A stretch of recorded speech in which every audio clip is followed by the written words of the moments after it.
अतः मेरा एक इजी फंडा है, सुबह का नाश्ता नहीं खाया तो चलता है, पण शाम का नाश्ता पाहिजे म्हणजे पाहिजे. खाऊया का मग? तर चला बघूया.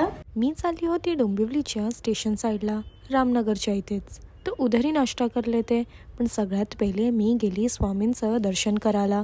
तुम्ही पण पटकन करून घ्या. मग तिकडून मी गेली मधुबनच्या गल्लीत. उधरही ना एकदम असा छोटा जगा, कदम पिझ्झा सँडविच करून. गर्दी तर असतेच, पण आधी ना ही जागा एकदम छोटीशी होती यार. टोटल झाला 140 रुपीज. पण टेस्ट करूया.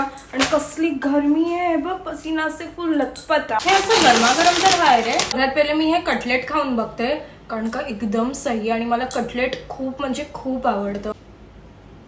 हे कटलेट ना पहलेसी बना के रखा. इमॅजिन ह्या कटलेट वरती किती माशा बसल्या असतील रे. गरम केल्यावरती सब मर जाता है ना. तर नेक्स्ट आहे हे हॉट डॉग. त्याने ते हॉट डॉगला मालाच ना मी त्याचं पुरा कट करके दिया. अशा कटलेटचे तुकडू केलं आणि ह्या पावाच्या आत टाकलं. त्यांचा लास्ट आहे आणि ते आहे वेफर पाव. म्हणजे ना मला वेफर पाव कधीपासून खायचं होतं, पण मी कधीच ट्राय नाही केलंय, कारण का ते घरी येत आहेत आता वेफर्स ना एकदम पुचट होऊन जाते, एकदम असे नरम.